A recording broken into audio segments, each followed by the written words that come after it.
যারা বাড়াবাড়ি করছেন, যত রাজাকারের বাচ্চারা নাতিপুতি হলো বেদা, বাংলাদেশের বিভিন্ন শিক্ষা প্রতিষ্ঠানে পড়ছেন, এই রাজাকারদের নিয়ন্ত্রণে চলার স্বাদ যাদের জেগেছে, তাদের উদ্দেশ্য করে একটি কথা বলতে চাই, আন্দোলন যাবে, আন্দোলন আসবে, বাংলাদেশ ছাত্রলীগ থাকবে।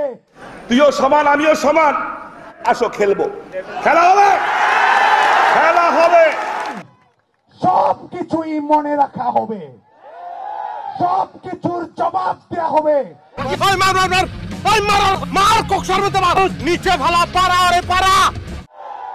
হলে হলে তামাশা যারা করছে, সাধারণ শিক্ষার্থীদেরকে নিয়ে পাবলিক শেমিং যারা করছে, ছাত্রলীগের ইতিহাস তো জানা নেই, একটি ঘটনাও জবাব ছাড়া দেয়া হবে না। কি বললি? এই কুত্তার বাচ্চা, তুই কি বললি? তুই কি বললি? তুই কি বললি? এই কুত্তার বাচ্চা, কুত্তার বাচ্চা। দুনিয়াদারিটা হইছে খালি একটা খাওয়া খাওয়ার খেলা, যে যারা খাইতে পারে। বুঝছো, তুমি কি প্লেয়ার না ফুটবল, এটা আগেই ডিসিশন নাও। ফুটবল হইলে খালি লাথি খাবা, আর যদি প্লেয়ার হও খালি লাইট। 25 তারিখে বোধহয় আওয়ামী লীগের ক্ষমতা শেষ, না 25 তারিখে শেষ না, শেষ হবে 24শে জানুয়ারি।